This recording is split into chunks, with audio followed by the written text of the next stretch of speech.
Welcome to the daily update, where I'll go over the action in the market for Tuesday, September 5th, and then we'll see how things are looking for Wednesday, September 6th.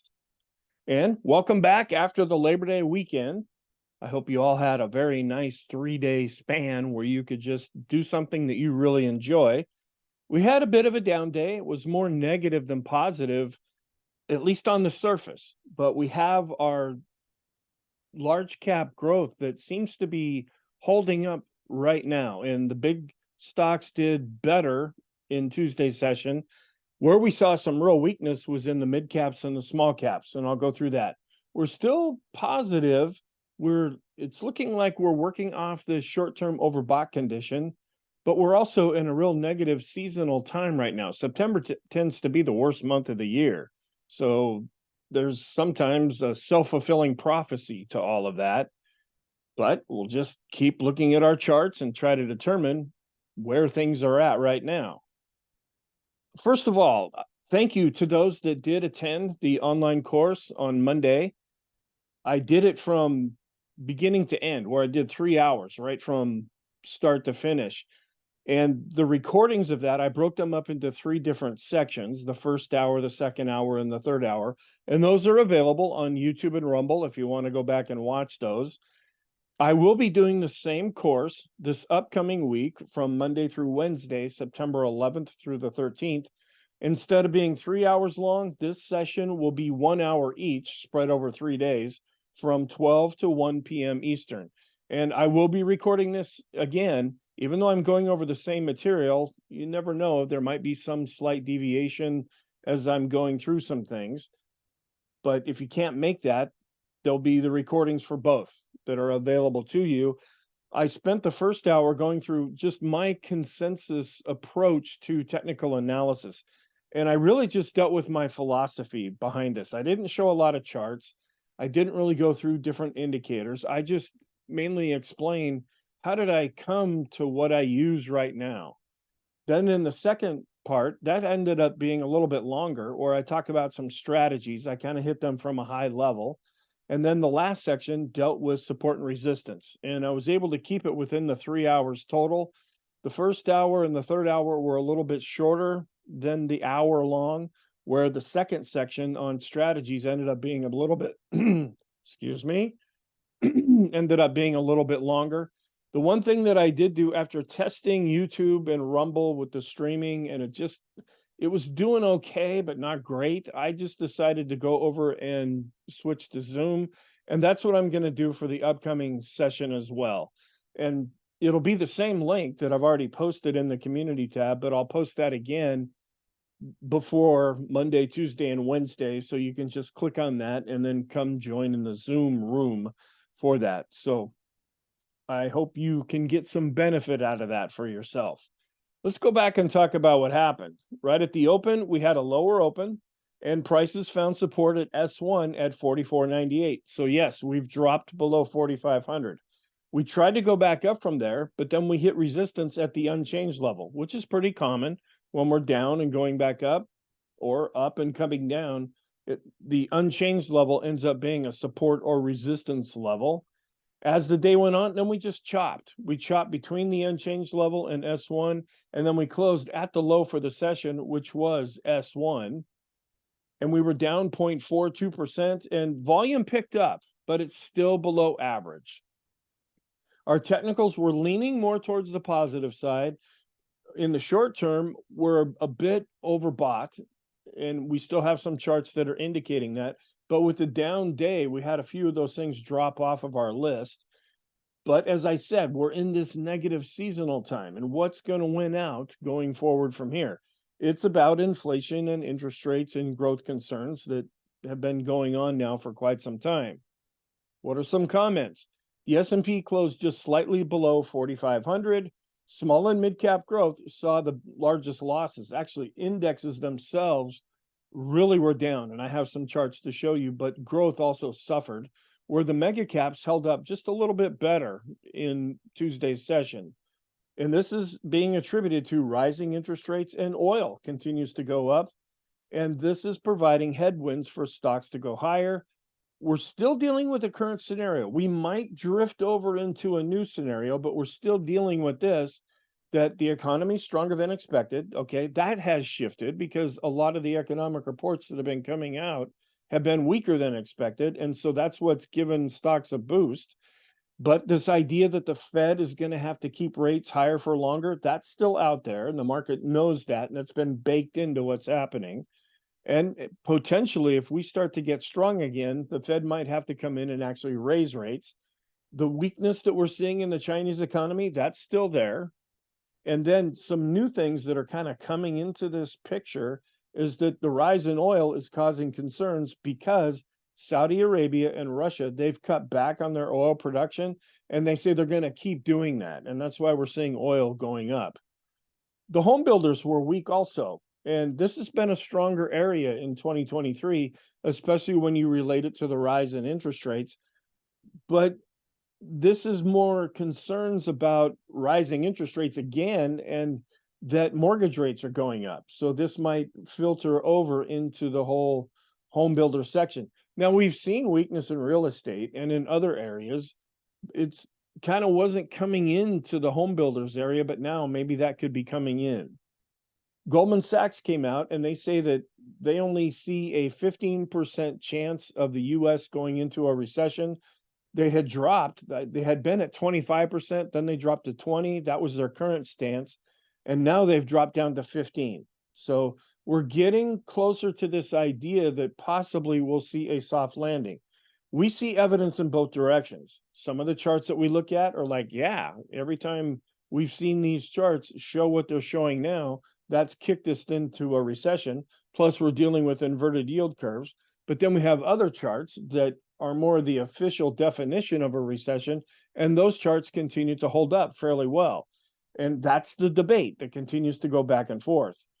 Fed Governor Waller, who's a current voter, came out and said that there's nothing in the data that was released last week that meant that the Fed needs to do something anytime soon. Okay, anytime soon. This is just keeping rates higher for longer.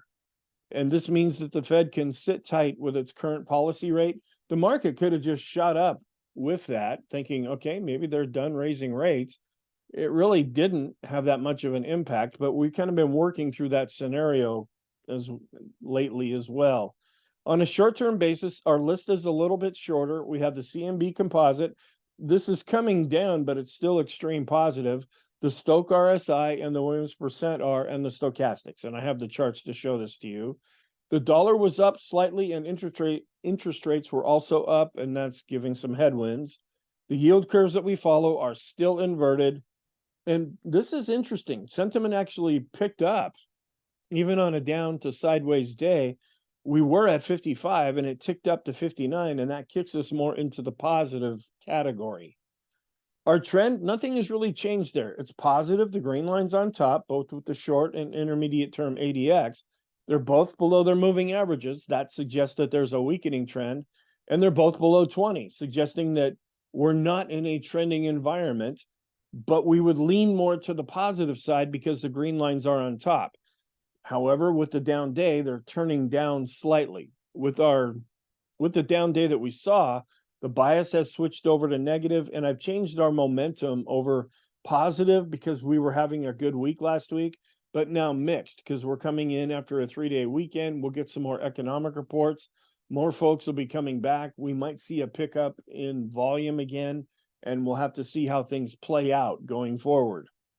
The economic reports that came out, we just had factory orders. They were down 2.1% month over month. They expected it to be down 2.4%.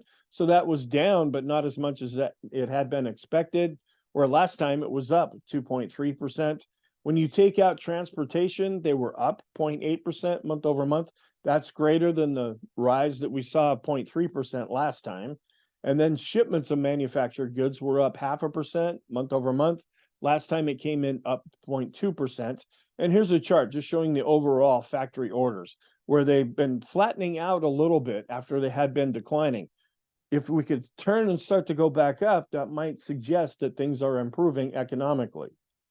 We're also keeping an eye on this. We've been going through this in every video. where the blue line is an average of the VIX from 1990 through 2022. And the red line is kind of where we've been at lately. And we're just wondering, since we were following this same basic pattern before, are we going to continue to follow this pattern going forward? As this goes up, that means that stocks are going down. We tend to top out in about the middle to latter part of October before we see a recovery, as stocks potentially might go up as the VIX is going down. We don't use this to make decisions. We just kind of look at this as a guide and say, okay, this is typically what has happened. We want to be aware of that and see if the same thing plays out this time. And looking at the Ulcer Index, it really dropped off. Even though we had a down day, it's really been coming down. So that, since that was a pretty big move, I wanted to bring that to your attention, just showing that fear is continuing to decrease. Here's the intraday chart where we kind of had a flat open, especially after a 3-day weekend. We typically see some kind of a gap, higher or lower, but we immediately came down to S1, and this was pretty much the low for the day. We tried to go back up to the unchanged level. That was the resistance that we hit, and then we just chopped sideways between the unchanged level and S1, and right at the end, we did close down right at S1, so that was the low for the day as well. Here's the intraday chart showing growth versus value. The green, why do I want to say green? The blue line is growth, where it had a down day, but value was down even more. Even though these are on different scales, we're still seeing growth outperforming value. This is where we're seeing some potentially positive things developing in the background. We had a down day for the S&P, but the growth to value ratio ended up going up right off the bat and showing some strength. This could come into play later on. Then we look at the VIX with the line chart. We ticked up with the down day and also with the bar chart, where the Ulcer Index went down, but we're also starting to see a little bit of a pickup of volatility of the VIX. People are getting a little bit more nervous. They know that we're in a weak seasonal time. We had a bit of a down day, so they might be getting ready to do more hedging for their positions. We're seeing a little bit of an improvement here. The 5-period moving average of the equity put call ratio, it just ticked down a little bit, but it is starting to decline. As this keeps going down, if it keeps going down, this would be more positive for stocks. But longer term, when we look at the VIX to VVIX ratio, it's continuing to go up. It ticked down just a little bit, but we want to see this really start to roll over and decline to provide a more positive backdrop. This is also a bit of a concern longer term with our 253-period simple moving average. It's continuing to go up. Now, that's a long moving average, so it can take a while for this to roll over. We're going to have to see some more follow through based on price. If we don't, then this is likely to keep going up, and that could be longer term negative. We're seeing some continued improvement with our ratio between risk on and risk off. We were going up through July, we were coming down in August, and now so far it looks like we're bouncing back up. Looking at the advanced decline line, we ticked down just a little bit based on price and volume, but we're still above the moving average. So far this is holding up. The new highs, new lows. With the down day, we saw a bit of an expansion of the new lows, but we also saw a pretty healthy number of new highs. And this is keeping our 5-period moving average going higher, as well as our 10-period moving average. So internally, right now, things are still holding up. This is a concern, though. The accumulation distribution continues to drop below the moving average. This is measuring what's the smart money doing. And if this continues to stay below this red line, that could be negative for the markets. Looking at the cumulative advanced decline line, we saw a really nice tick up on Friday that pretty much vanished after Tuesday, but we're still above this trend line now, right here, if you're looking for support or resistance, where we're coming a little bit below this trend line on our other NYSE measurement. We came back up to the trend line and then are starting to come back down. And we're seeing kind of that same thing here. We came a little bit above the trend line. We're falling back a bit with this other NYSE advanced decline line. Will this end up providing some kind of support? And then I haven't shown this in a while. This is another fear gauge that we look at, where with the down day, we're seeing this starting to turn back up. And this goes up and down as fear goes up and down. Then we're seeing some weakness here, more broad-based with our advanced decline line studies. The NYSE common stock is starting to drop below its moving average. We're coming down to the moving average with the S&P, showing some weakness with the mid caps and the small caps, which have been lagging now for quite some time. They're continuing to show weakness as well. The Chaikin money flow, we thought maybe it was looking a little bit better, but after Tuesday's session, it's now starting to turn back down. This attempts to measure what the smart money is doing. If we were looking more positive, we would want to see this being continue to go back up, but it's just not doing that yet. The Stochk RSI is still extreme positive, even though it declined.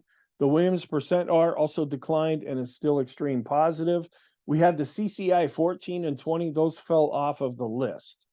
Looking at our trend, we're still below the 20 level with the ADX, and we're below the moving average, but the green line is still on top. So we would default to positive, but this is suggesting a non-trending environment that's not getting stronger, at least right now. And we're trying to turn up a little bit with our shorter term ADX, but it's not quite happening yet. We're still below 20. The green line is still on top, but it is declining. The daily chart, we came up to this pivot level and then closed down below that. And then this is providing overhead resistance. And we want to be able to get back above this pivot level for things to turn more positive. Or are we going to go back down and try to test this 50-period moving average and this other pivot level? It's just about at that same point. On the bottom, we picked up with volume, but we're still below average. The stochastics in the short term, we're still extreme positive, but starting to come back down with the down day, rolling over just a little bit, but still positive with the intermediate term. And we continue to be positive with the longer term stochastic. Looking at our 50-period moving average, we were getting some support from this with our double and triple exponential moving average. Well, now we've fallen down below that, and we're right in between the two moving averages. Here's the CMB composite. Even though it's declining, it's still giving us an extreme positive reading. The balance of power ticked up just a little bit, but we're still below the dashed line, so that's more negative. The TTM squeeze, this is more of a momentum oscillator. It's continuing to look more positive. And the summation index based on price and volume continue to advance. The one negative side here is that volume is showing an improvement, but it's still below zero. And for the Elder Impulse system, we had been positive with green bars. Now we're switching back to neutral for the S&P. The summation index for the NYSE, which is a broader measure, continues to go up based on price and volume. This is wondering what we've been watching now for a while, and we're wondering if this is a valid signal. We came up above the red dash line, came up to the blue line, but we didn't really go above the blue line, and now we're starting to fall back down. So this is suggesting potentially that there could be a change in trend. Well, is it coming off of the downward move that we saw in August, because that's when this was going up, but then it kept going up as we were having a little bit of a bounce last week. So a change in trend from what? Because we're kind of seeing both right now. So we'll just use other charts, but just be aware of what this is signaling to us now. The PMO continues to be positive, and based on price and volume is also looking better. Our PMO study did decline with the PMOs that are rising, turned down just a little bit with the buy signals, and up to flattening out with the PMOs that are above zero. This is a warning sign potentially. Sometimes this indicator gives us a few days leeway or lead as we're going through this. We're turning down based on price and volume with the Swenlin trading oscillator. But on the positive side, we're still above zero. The NASDAQ 100 bullish percent index, it ticked up a little bit. So this is some kind of hidden strength that we're seeing coming back in. The Ichimoku cloud, we're still at the upper end of the cloud itself. It looked like we were getting some support when we were further in the cloud, but we haven't quite broken out of the cloud yet. The slope, which is our shortest term oscillator, continues to go up. And the MACD is also showing some improvement. So when we look at all of our oscillators, we're looking better in the short and intermediate term, starting to turn up with the TRIX, which is a longer term oscillator, and looking a bit better also with the KST. So on a momentum basis, things continue to look like they're improving. Looking at our moving average tree, we're still above all of the plotted moving averages. But if we really start to fall, the 20 periods are what we'll hit first, and we're wondering, will they provide support? If we can stay above all of these moving averages, it will smooth out the lines. In our trend study, we're falling a little bit below this intermediate term trend. We went a little bit above it, then a little bit below it. Then after Friday, we closed right on it. Well, we're falling down a little bit with the down day. Then longer term, we're still seeing some weakness, but the MACD is trying to roll up just a little bit, but it's still negative on the weekly chart. This is where we saw some improvement with S&P growth versus value. Even with the down day, we are breaking out when you compare it and look at this ratio. So that could be in the background potentially as something positive. And we're also seeing a bit of a breakout here with our other measure of growth versus value. And we're seeing the ratio between the S&P and the equal weight index continuing to go up, suggesting that the big stocks, the mega caps, are really outperforming. One thing that's negative, though, we're having some trouble with the Dow. We came down below this pivot level and down below the 50-period moving average. It'd be nice if we could recapture that. Or are we going to continue to fall down to this other S1 level?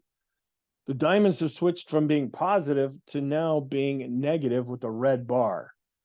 And we're still below this resistance right now with the NASDAQ 100. It was barely unchanged in Friday's or on Tuesday's session.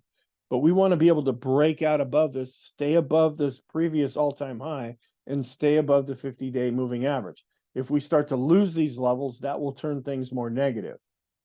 But on a momentum basis, we're continuing to see improvement with the NASDAQ 100. The PPO is now coming up above zero and looking stronger.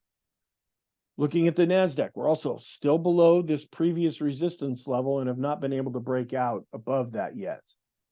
And we're also keeping an eye on the Fibonacci levels for the NASDAQ. If we continue to fall down, will we hit this 61.8% retracement level, which is at about the 13,874 level?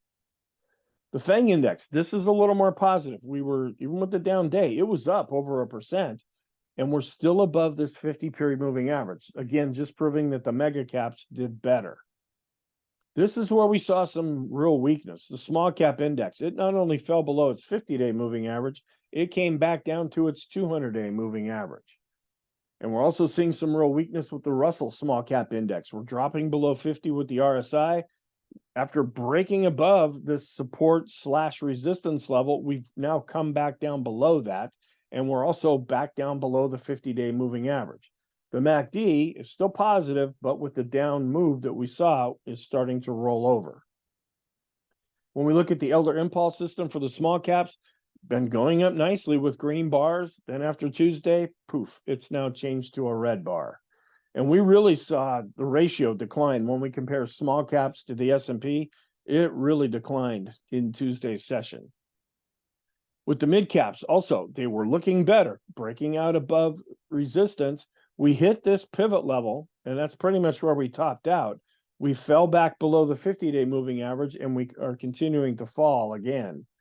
Where the mid caps had been positive with green bars with the Elder's Impulse system, now they're switching back to red. Here's mid cap growth versus value. This is potentially positive. Even though the mid caps got hammered pretty good, we're seeing the ratio between growth to value starting to break out again. So something that could be positive that's kind of looming under the surface. Then when we look at Dow theory, we were down a little bit with the Dow. We're starting to break below this breakout point with the transports. But on the bottom, utilities just continue to show weakness here.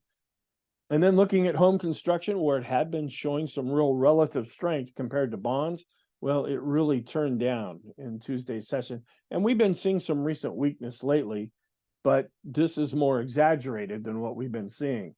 And the transports, they really underperformed the S&P on a ratio basis. This going down is not positive. We want to see this going up, and that's not what's happening currently. Interest rates really spiked up. We're up over 4.25% now. We closed at 4.268%. And when interest rates go up, that means bond prices go down. This had been showing some improvement, but we're working off of a recent death cross. We dropped below 50 with the RSI, and we're rolling over with the MACD. And with the utilities showing this weakness and the S&P hanging in there fairly well, this ratio continues to go up, and we often see good support from this. We're just not really seeing that now. We were seeing that throughout the month of August, but it really wasn't giving an awful lot of support. And then the Staples to S&P 500 ratio, it really went down in Tuesday's session. This often gives good support too. Well, we're waiting to see if that's actually going to happen.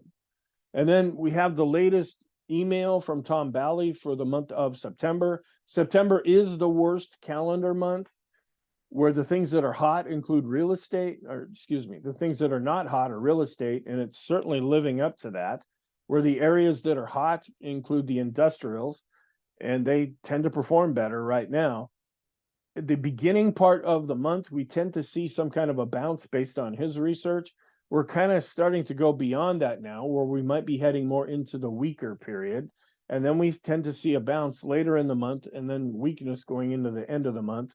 And then the shoes, footwear, that tends to be an industry group that is strong. And the airlines also tend to be strong in the month of September.